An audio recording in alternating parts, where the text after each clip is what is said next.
Acest videoclip demonstrează protocolul pentru augmentarea laterală utilizând AugmaBond Apatite Bone Graft Cement. Pentru acest protocol, utilizați Bond Apatite pentru augmentare și AugmaShield pentru acoperire. Urmăriți următorii pași de la pregătirea sitului până la închidere. Începeți cu o incizie mid-crestală, o incizie intrasulculară, apoi o tăietură verticală care nu trebuie să depășească linia mucogingivală cu mai mult de 3 mm. Decorticați cu o freză rotundă la un unghi de 45 de grade. Burghia trebuie să aibă o lățime de aproximativ 3 mm. Coborâți prin corticală până la osul spongios pentru un rezultat mai bun. Puneți un deget pe capac, iar seringa în palma mâinii. Înaintați arborele încet, pe măsură ce soluția salină se deplasează în compartimentul pentru pulbere.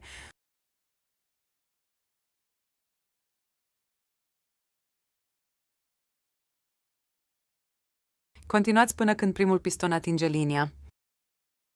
Scoateți capacul cu o mișcare de răsucire și tragere. Ejectați cimentul în site la un unghi de 45 de grade.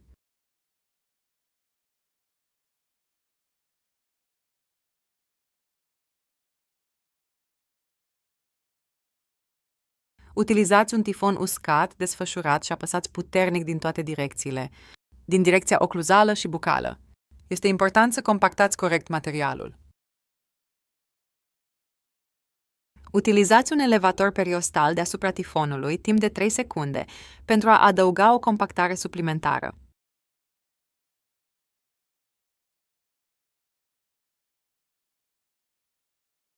Îndepărtați tifonul. Zona este acum pregătită pentru sutură și închidere. Pentru a sutura lamboul, începeți cu colțul mezial, suturând papila cu papila.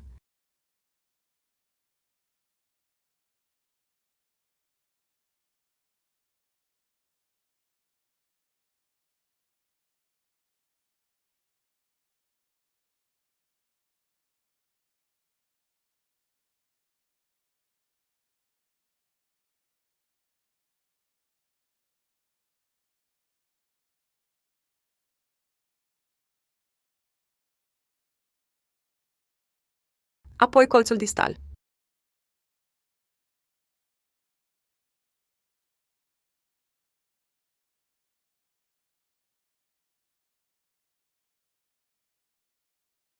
Dacă materialul se rupe în timpul suturării, luați un tifon steril uscat, apăsați pentru o secundă și continuați sutura.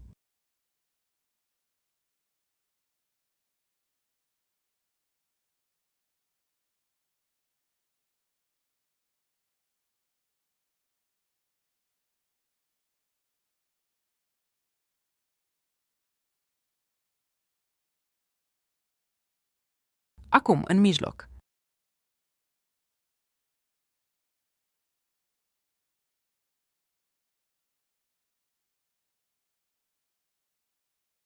Continuați să suturați în mijloc.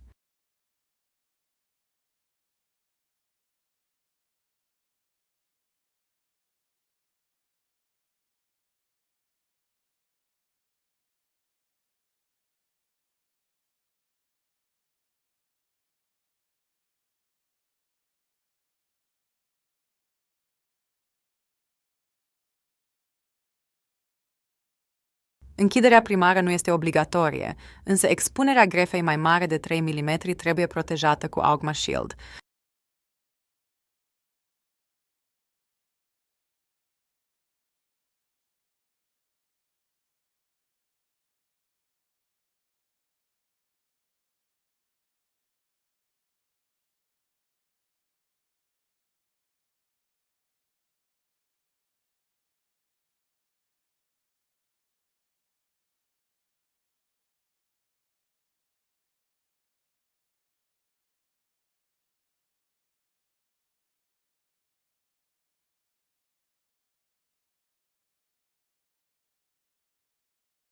În cele din urmă se suturează incizia verticală.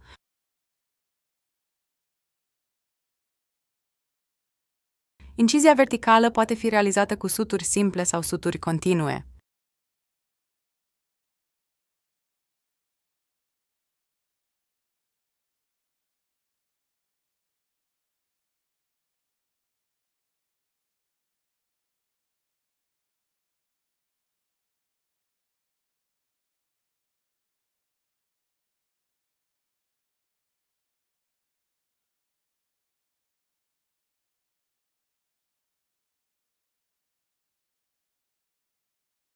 Lambul trebuie să fie tensionat și nu trebuie să se pună nimic între material și țesutul moale.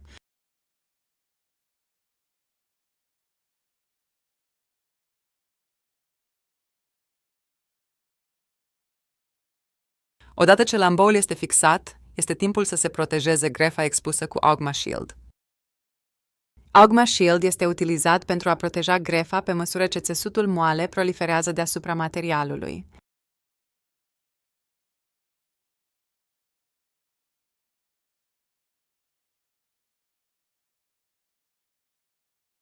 Augma Shield are un strat mat și un strat transparent. Partea care este atașată de stratul transparent este cea care se atașează de gingie.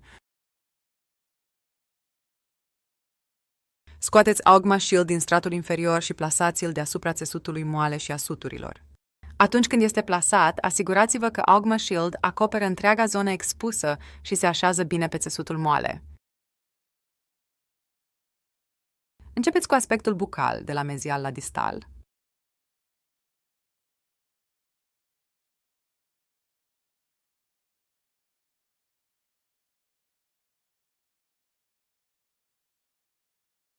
Apoi treceți la aspectul palatal, de la mezial la distal.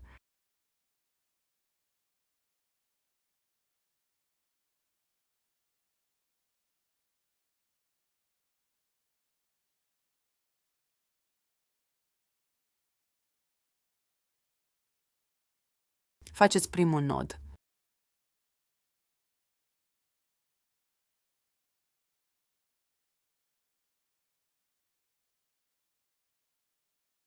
Nu tăiați marginea suturii.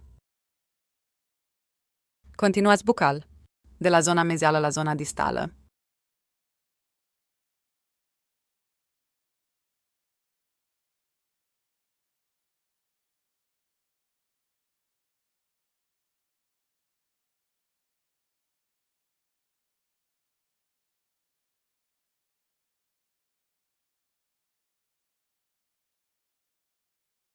Apoi în zona palatală, de la mezial la distal.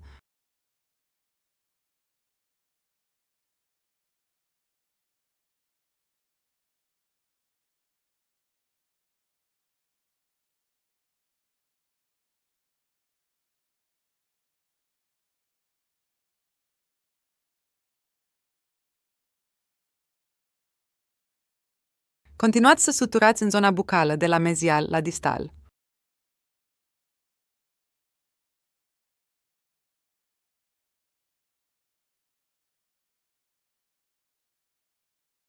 Apoi din nou în zona palatină.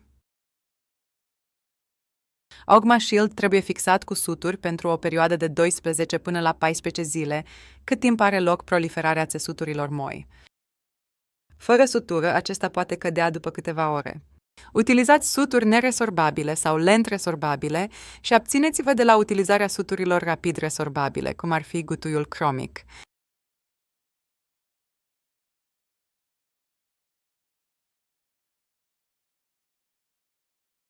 După ce ați ajuns la capăt, începeți din zona palatină și mergeți înapoi de la distal la mezial.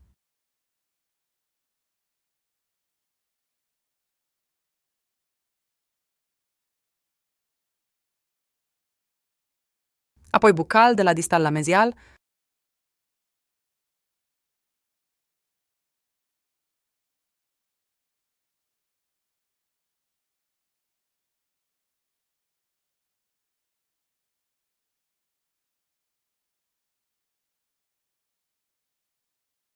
Apoi din nou în zona palatină, de la distal la mezial.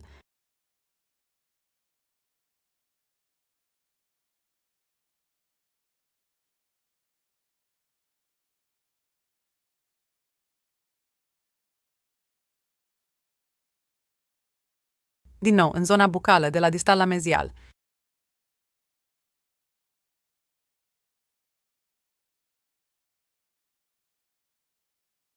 Continuați sutura până când ați ajuns la capăt.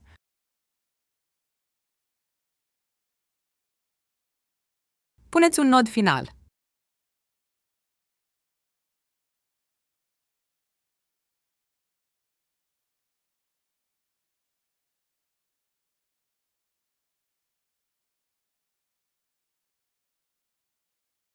Pentru a rezuma, Iată care sunt punctele cheie pentru protocolul de augmentare laterală.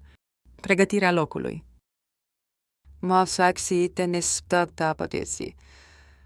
Atunci când se reflectă lambul, se face o incizie verticală de cel mult 3 mm în mucoasă. Apoi, lambul este reflectat suficient pentru a expune întregul loc grefat. Nu efectuați incizii de eliberare periostală sau orice manipulare a țesuturilor moi pentru a obține un flap fără tensiune. Lambul trebuie să fie cu tensiune. Atunci când se efectuează decorticarea, este necesar să se coboare prin corticală până la osul spongios. Activarea cimentului. Se împinge arborele încet până când primul piston ajunge la linie. Grefă. Puneți augma bond apatit în situs, asigurându-vă că supraumpleți ușor. Apoi compactați bine cu un tifon uscat timp de 3 secunde și adăugați o compactare suplimentară cu un elevator periostal. Sutură și închidere. Suturați lambul în următoarea secvență: mezial, distal, central, intermediar și, în final, incizia verticală. Așezați scutul augma și fixați-l cu suturi încrucișate, după cum este necesar. Nu utilizați fire de sutură resorbabile rapid și nu sfătuiți pacientul să utilizeze apă sărată pentru clătirile bucale.